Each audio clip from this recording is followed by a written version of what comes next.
pessoas acham que é só sentar e pronto. Vamos meditar. Fechou o olho, colocou a música, isso aí. acendeu o incenso. É, isso aí é interessante, porque as pessoas têm essa fantasia, realmente, né? Quer dizer, as pessoas que já têm uma trajetória grande na meditação, elas conseguem, de fato, sentar e meditar. Elas não precisam fazer nada, elas já entram no estado de meditação. Mas isso realmente requer muito tempo de prática, sabe? Para você realmente chegar nesse estado, nesse ponto, né, da sua prática espiritual. Porque aqui a gente já tem uma distinção. A meditação enquanto processo, enquanto técnicas que você vai utilizando, e depois o estado onde você quer chegar. Então, a gente precisa, primeiro, perceber o que a gente faz no nosso dia a dia que pode interferir diretamente na qualidade da nossa meditação. Porque o nosso instrumento é o corpo e é a mente. É isso que a gente utiliza para meditar. Ainda que depois, né, Ananda, a gente desligue um pouquinho do corpo, né, trabalhe com os processos mentais e depois tente ultrapassar essa fronteira da mente, mas indiscutivelmente o corpo precisa estar bem, estar em uma boa postura, estar relaxado e tal, né? E a mente também. Então você precisa utilizar muito bem essas duas ferramentas. Então, a gente pode até começar falando um pouquinho sobre o que a gente pode ter atenção no nosso dia a dia, do antes, né?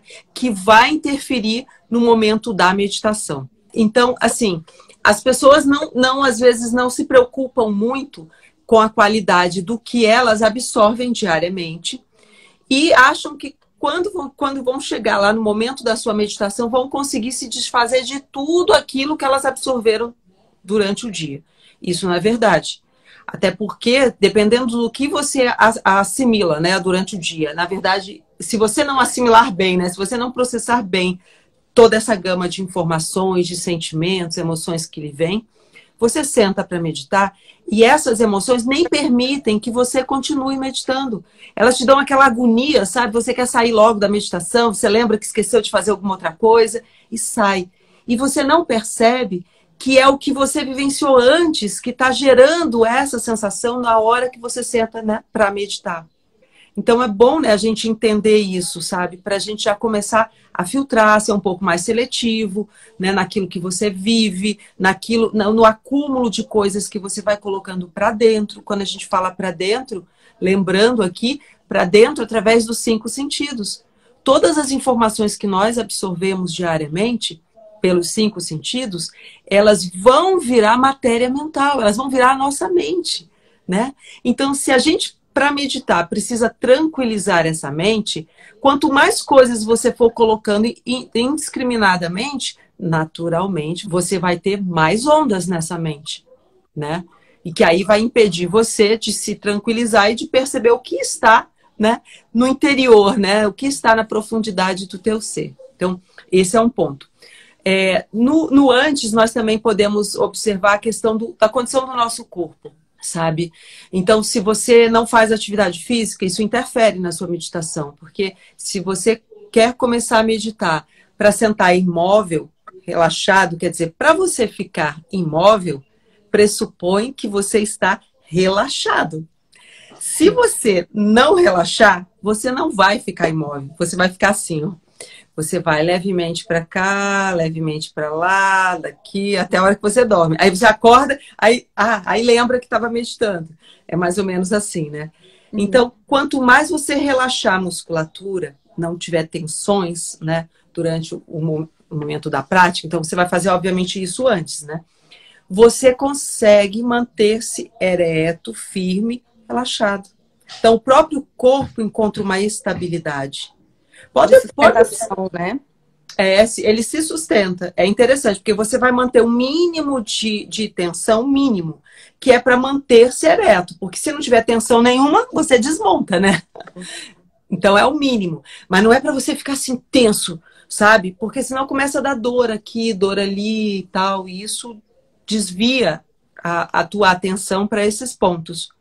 A gente fala assim que a atenção, ela atrai a atenção. E se a gente quer ter a nossa atenção livre, não dá para ter tensão puxando, né, a sua atenção, a sua energia para esse ponto. A disputa, né, da atenção do corpo ali naquele momento, né? E você usou a palavra perfeita, Ana, na disputa, porque vira uma disputa. Vira disputa com o corpo, vira disputa com a mente, vira disputa com os pensamentos, que você começa a se lembrar das coisas e as preocupações vêm. Ou então, sabe aquele conteúdozinho, como se fosse uma unha encravada, emocional, sabe? Que você consegue se livrar dele e ele vai aparecer exatamente naquela hora. Sabe? E às vezes da angústia, às vezes as pessoas sentem angústia, sentem que às vezes aumentou um pouquinho a ansiedade, mas a gente até comenta lá no nosso espaço de meditação que, na verdade, você está tomando consciência dessas emoções que já estavam ali, quando você senta para meditar.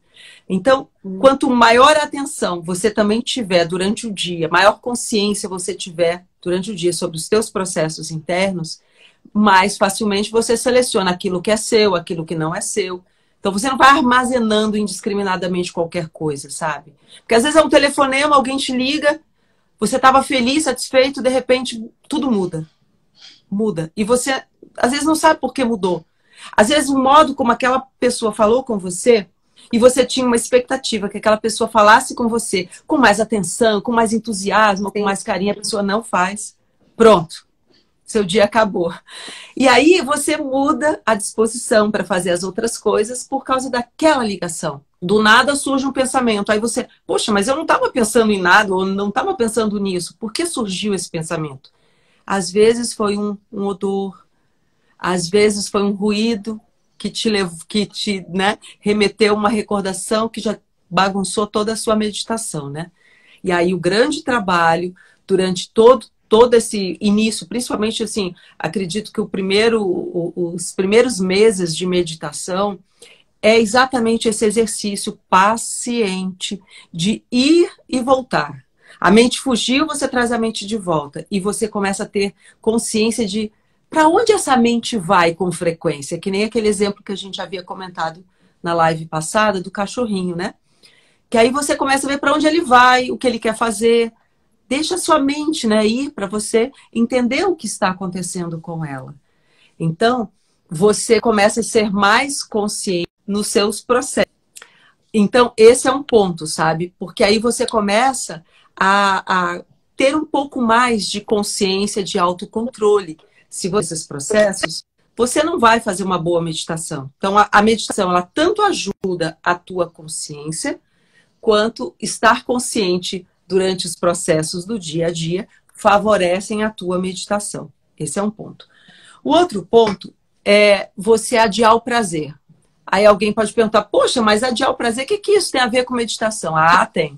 Não tolerar, né, a frustração, nós estamos mal acostumados, né, com essa questão da frustração, que rapidamente queremos fugir dessa situação. Natural, ninguém quer sofrer, né? Ninguém quer coisas desagradáveis. Então a gente começa a encontrar desculpas, disfarces para isso. E acostumando a nossa mente a buscar esses recursos, nós não vamos aguentar sentar para meditar com a frustração de que a mente está fugindo. Não vamos. Então, superar o tédio da meditação nos primeiros períodos, então, quanto maior assim, o elemento que você fizer nas outras ações do seu dia, maior vai ser a sua tolerância diante do tédio que às vezes acontece pela ação repetitiva. Porque para você desfrutar daqueles estados de paz, às vezes demora. Às vezes não, tem pessoas que sentam, às vezes no primeiro dia que sentam para meditar, nossa, eu me senti bem, nossa, eu fiquei em paz, nossa, eu senti a minha musculatura relaxar. Quer dizer, entrou em contato com um nível de relaxamento mais profundo, né?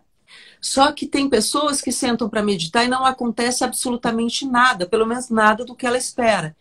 E aí, como é que ela vai se conformar que ela precisaria meditar todos os dias para poder, né, ultrapassar essa dificuldade inicial? Então, ela precisa ter tolerância à frustração e não ter tanta expectativa, veja, com os resultados imediatos. Então, tirar o imediatismo, que é uma coisa que nós estamos ficando muito mal acostumados, porque a própria tecnologia nos dá isso, né? Tudo é muito rápido.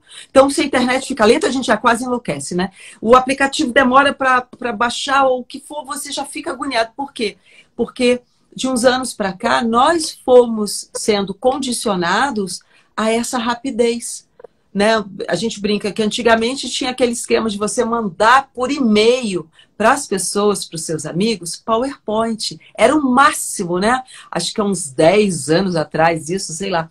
Era o máximo, aqueles PowerPoints bonitos, com aquelas imagens, música, né? E aí, passado um tempo, eles te deram o controle de você acionar o slide e não ficar esperando o tempo do programa, né? Nossa, aquilo já foi um up, né? Aí você aplica ali, ó, vai clicando, a coisa vai vindo mais rápido, né? Então, aí você chega assim, já vi tudo, né? É aquela pressa, né? Agora, ninguém quer saber de PowerPoint, aquilo já ficou para trás, porque é muito lento, né? Entendeu? E aí a gente foi... Vídeo, né? Quer vídeo. Isso.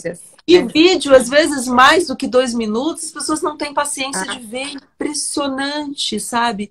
Então, a gente realmente está ficando mal acostumado. A gente está ficando ansioso demais. Ansioso pelo prazer. E a mudança, por exemplo, quando você pega um vídeo de 2 minutos, ou, né, ou mais um pouco, não consegue passar disso, ou porque não gostou, mas às vezes não é isso. É o comportamento da criança. Eu quero outra coisa, eu quero novidade, porque já passou a novidade, entendeu? Então, a gente precisa superar essa imaturidade, essa coisa impulsiva de ter esse prazer a todo instante para você poder realmente aprofundar a sua prática meditativa. Senão, você não conseguirá. Não conseguirá. É muito difícil nesse sentido, sabe? Então, veja como o que a gente vive no dia a dia tem impacto sobre a mente, sobre a meditação. Porque a sua ferramenta também, nas outras situações, é a mente. E uma mente mal acostumada não vai aceitar você sentar e ficar meditando ali por alguns minutos ou horas, né? Que é a nossa ideia. Então, acho que ficou claro com relação a essa questão, né, do prazer, de você adiar o prazer para poder não ficar refém disso e poder sobreviver àqueles períodos em que na sua prática espiritual, na sua meditação, não ocorre ainda os efeitos que você espera. Então, isso é fundamental. E isso você fará em outros momentos, que não é o momento da sua meditação, sabe? Então, você precisa criar um novo condicionamento, tá? Da sua mente, das suas emoções, para suportar isso, sobreviver ao tédio. E isso vai ser benéfico para outras coisas do seu dia a dia. Inclusive, pessoas que têm vícios e manias, fazendo isso, elas conseguem ser um pouco mais forte do que a vontade que essa...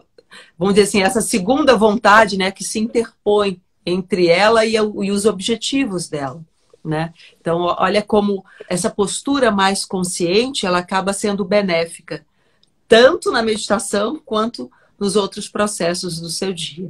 Tem várias outras coisas que nós podemos fazer antes, né, da prática meditativa. Uma delas também é a própria preparação, porque a meditação, embora a meditação seja simples, ela requer um momento que você se dispõe a isso. Então, essa disponibilidade interna, ela é importante. E você reservar realmente, ou avisar para as pessoas, olha, não me chama por alguns minutos, né?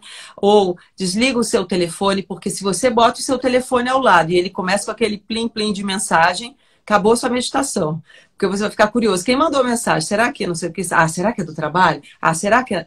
Acabou a meditação. Então, fique distante. Então, que seja um momento que você realmente se distancie disso. Aí, sentiu que está com a mente agitada, mas chegou o momento de você meditar, vai fazer o quê? Tenta botar uma música. Se você gostar de mantras ou de músicas religiosas, enfim, ou músicas eruditas que elevem a sua frequência, você pode colocar enquanto você faz uma leitura.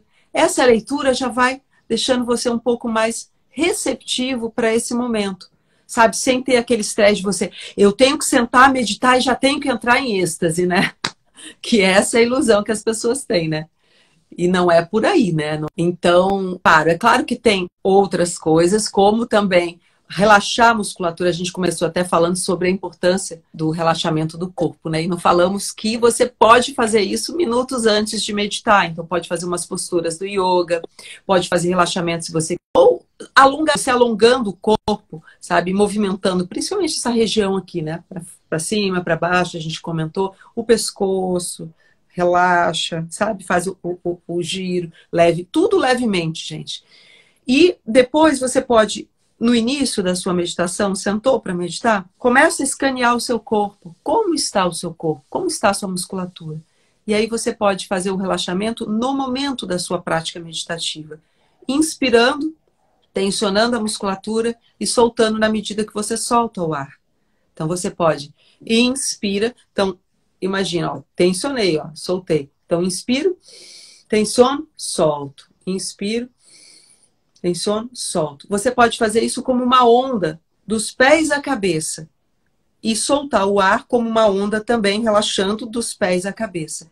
Com o tempo, a gente começa a ficar mais consciente de musculaturas que nós não tínhamos percepção, que às vezes estava tenso e a gente nem sabia, como as maçãs do rosto, o maxilar, aqui, ó, região de raiva, região que a gente acumula tensão, agressividade, né?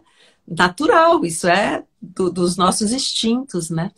Então, quando a gente senta para meditar, é bom a gente dar uma relaxada nessa região, sabe? Nas articulações, como joelhos. Então, para você poder manter uma estabilidade nessa meditação.